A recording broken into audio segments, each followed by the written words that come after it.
नमस्कार दोस्तों, खास खबर।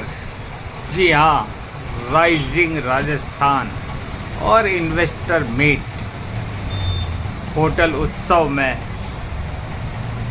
कैबिनेट मंत्री बाबूलाल खराड़ी ने एक तरफ जहां तेरा वैभव अमर रहे मां का आगाज किया,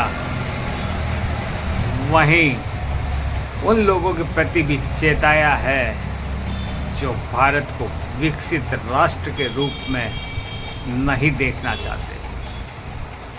इतना ही नहीं, उन्होंने कठोर परिश्रम की भी वकालत की और साथ ही उदाहरण दिया रतन टाटा का।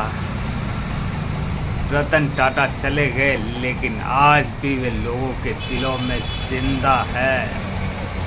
तो कुछ ऐसा कर गुजरने की अपील खराड़ी ने की है। प्रभारी सचिव चतुर्वेदी ने भी साफ कहा है, मानव श्रम का भी ध्यान रखा जाए, यानी कि सिर्फ मशीनों पर अटक कर हम मानव श्रम को भूल जाए, ये कतई बर्दाश्त नहीं होगा। इस मीट में कई समझौते हुए और रोजगार के कई द्वार खुलने के आसार नजर आ रहे हैं, लेकिन महत्वपूर्ण बातें तब हो जाती है जब एक तरफ जिला कलेक्टर डॉक्टर इंद्रजीत सिंह यादव ने उद्योगों से प्राप्त सुझावों को सरकार को भेजने की जानकारी दी, साथ ही सकारात्मक वार्ताओं का हवाला भी दिया। इसी तरह जिला प्रमुख रेशम मालविया और गढ़ी विधायक कैलाश मीणा ने हवाई सेवाओं की वकालत की है, साथ ही जिले में 4 लेन के लिए भी आश्वस्त किया है। महत्वपूर्ण बात यह आती है, लघु उद्योग संघ के अध्यक्ष डीडी शर्मा ने रिको के अधिकार छीने जाने की बात कही, वहीं औद्योगिक क्षेत्र के विकास के लिए आ रही बाधाओं को दूर करने की भी अपील की है। सबसे महत्वपूर्ण बात मयूर मिल के एन के बहेड़िया ने की। उन्होंने बताया, राजस्थान के लोगों के पास 70% पैसा है, लेकिन वे इन्वेस्ट अन्य राज्यों में करते हैं, क्योंकि हमारी व्यवस्थाओं में, और या फिर ये कह दें कि हमारी योजनाओं में विकृतियां हैं, और यही विकृतियां हमारे राजस्थानियों का पैसा अन्य राज्यों में ले जाती है। और दोस्तों, यदि इन खामियों को दूर करेंगे तो निश्चित रूप से बांसवाड़ा सुखी और समृद्ध बांसवाड़ा ही नहीं बनेगा, वरन देश और दुनिया का एक प्रमुख केंद्र बनेगा। इस अवसर पर जिला पुलिस अधीक्षक हर्षवर्धन अग्रवाला, भारतीय जनता पार्टी के जिलाध्यक्ष लाभचंद पटेल, राजेश कटारा, हकरू मीणा सहित अनेक उद्योगपति मौजूद रहे। कुल जमा कहा जा सकता है कि यह कार्यक्रम धरातली कार्यक्रम नजर आया, जहां से खुल रहे हैं विकास के कई द्वार। ऐसे में आपका और हमारा धर्म है, जैसा कि कैबिनेट मंत्री बाबूलाल खराड़ी ने कहा, ये देश आपका भी है और ये देश मेरा भी है। यानी कि एक एक काम में ईमानदारी रखी जाए, अगर यही ईमानदारी, कठोर परिश्रम हमारे साथ होगा तो हम भी दुनिया के साथ कदम से कदम मिलाएंगे। तो देखिए क्या हुआ इन्वेस्टर मीट में। इस छोटे एवं पिछड़े जिले के लिए ये बहुत ही सुखद समाचार, सुखद न्यूज है कि अब इतने लोगों को रोजगार के सृजन अवसर हो रहे हैं। पुनः आप सभी का हार्दिक स्वागत। इसमें आपसे एक निवेदन है कि उस 500 एकड़ जमीन में से केवल 15, 20, 25, 30 एकड़ जमीन रिको को दिलवा दी जाए। उसके लिए उद्योग विभाग और ऊर्जा विभाग, इन दोनों में सामंजस्य बैठाने की जरूरत है। निश्चित रूप से यह काम हो जाएगा और हमारा उद्योग वहां पे चला जाएगा।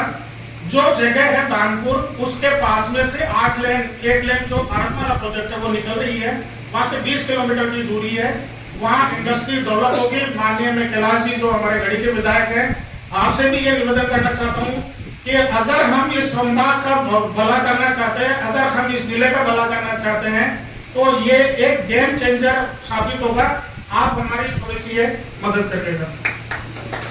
दूसरी बात रीको के ट्रांसपोर्ट एरिया की है कि राजस्थान जब रीको का प्रादुर्भाव नहीं हुआ था, उससे पहले राज्य सरकार ने राजस्थान के अंदर काफी इंडस्ट्रियल एरिया डेवलप किए, और जब रीको का डेवलपमेंट, रीको जब आई तो सारे इंडस्ट्रियल एरिया उन्होंने रीको को दे दिए। पिछले साल करीब आज से 1.5 साल पहले ट्रांसपोर्ट एरिया के बारे में सुप्रीम कोर्ट का एक हवाला दे करके उन्होंने सारे काम बंद कर दिए। रीको ने हाथ ऊपर कर दिए कि हम ना तो इसका कोई आपको परमिशन देंगे, ना लैंड यूज चेंज करेंगे, कुछ भी नहीं करेंगे। और आज करोड़ों रुपए की जमीनें ट्रांसपोर्ट एरिया के अंदर पूरे राजस्थान में है, परंतु एक एनओसी भी वो नहीं दे सकते, 5 लाख रुपए का लोन हम नहीं ले सकते। पिछले 1.5 साल से ये काम ठंडे बस्ते में पड़ा हुआ है। अभी लघु उद्योग भारती के माध्यम से हम पीछे पड़े हुए हैं, काम प्रोसेस में है। मेरा माननीय मंत्री जी से ये निवेदन है कि कृपया इसको परस्यू करके और ये काम को आगे बढ़वाया जाए। राजस्थानी पूरे देश में करीब 70% पैसा राजस्थानी के पास में है। मैं आपकी जानकारी लाना चाहता हूँ, लेकिन वो राजस्थान में नहीं है, वो बाहर है। साउथ भरा पड़ा हुआ है, बंगाल भरा पड़ा हुआ है, अब्रॉड में बहुत सारे यूएस, अमेरिका ऐसे भरा पड़ा, सब राजस्थानी हर जगह पर अवेलेबल है। तो उनको मोटिवेट करें, वो लोग इन्वेस्टमेंट करें, अपनी जगह में सब आना चाहते हैं, लेकिन एक माहौल जो सरकार की तरफ से देना चाहिए। तो पड़ोस की गवर्नमेंट है, जो सरकार इस बात का है, तो गुजरात गवर्नमेंट दूसरी डायरेक्शन में काम करी, राजस्थान गवर्नमेंट दूसरी डायरेक्शन में काम कर रही है, एमपी गवर्नमेंट दूसरी डायरेक्शन में काम कर रही है, फिर इतना डेविएशन, इतना डिफरेंस क्यों है? तो ये कई चीजें हैं जिसपे वार्तालाप की जा सकती है, काफी इंसेंटिव चाहिए होते हैं इसमें। यहाँ पे मेले लगेगी, उद्योग आएंगे तो यहाँ के क्षेत्र के बच्चों को रोजगार मिलेगा। वो भी आप आए, इससे बड़े बड़े जो पर्यटक स्थल है, तो इस दृष्टि को देखते हुए हमारे बांसवाड़ा लोगों ग्रुप में 70% लोग विदेशों में व्यवसाय करते हैं, विदेशों में कामकाज करके अपने यहाँ का दरबार चलाते हैं, और उन लोगों को अमूमन आने का जो अवसर मिलता है जयपुर, अहमदाबाद, बम्बई आदि स्थानों में वो विदेशों में प्रस्थान करते हैं। सप्ताह में 1-2 हवाई सेवाएं अगर हमें मिलती है तो निश्चित रूप से हमें जो विदेशों से आने वाले जाने वाले लोगों को बहुत बड़ी सुविधा उपलब्ध हो सकती है। करोड़ के निवेश के एमओयू एक्सचेंज किए जाएंगे। इनसे लगभग 11,000 से ज्यादा रोजगार के सृजन की संभावना उत्पन्न होगी।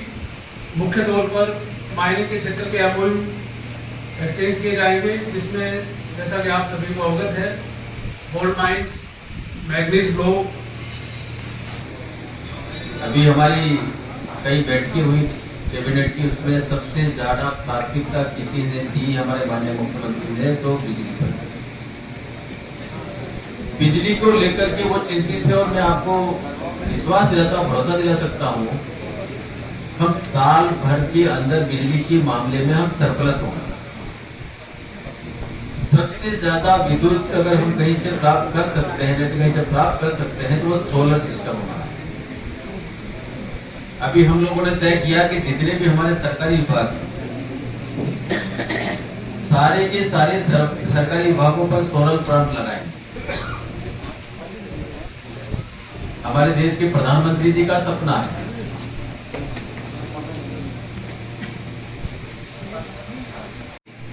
चक्कर में हम लोग कई बार गड़बड़ कर देते हैं। हमारी क्वालिटी अच्छी है, अगर हमारी क्वालिटी अच्छी होगी तो फिर वो कहीं पर भी रुकेगा नहीं, हमारा प्रतिष्ठा भी बढ़ेगी और हमारा मार्केट भी बढ़ेगा। आजकल हम देखते हैं ना, सब जगह सारी चीजें आती है और देख करके लगता है कि आप तो अपने मुनाफे के लिए, लाभ के लिए कुछ भी करते हो, लेकिन वो सामाजिक जीवन में नुकसान कितना होता है उसमें मैं भी जुड़ा हूं, आप भी जुड़े रहो। आज व्यक्ति दूध देने वाला कहीं कहीं गड़बड़ करता है, फिर लेने वाला भी मुनाफे में कुछ गड़बड़ करता है, और करता है तो हमारी जनमानस के पास में जाएगा तो उसके जीवन पर क्या प्रभाव? आज आपने देखा होगा, हम दूध जितना नहीं है उतना हम मावा में उपलब्ध करते हैं। कहां से आता है? जब आपका दूध ही इतना नहीं है और आप तो कितना हम बेच सकते हैं, तो ये आ कहां से रहा है, कैसा आ रहा है? क्या आपके स्वास्थ्य का खिलवाड़ नहीं है क्या? उसको कौन रोकेगा? प्रभारी सचिव महोदय जी भी चतुर्वेदी साहब, प्रभारी सचिव महोदय, जिला कलेक्टर महोदय, जिला प्रमुख मैडम, एमएलए साहब,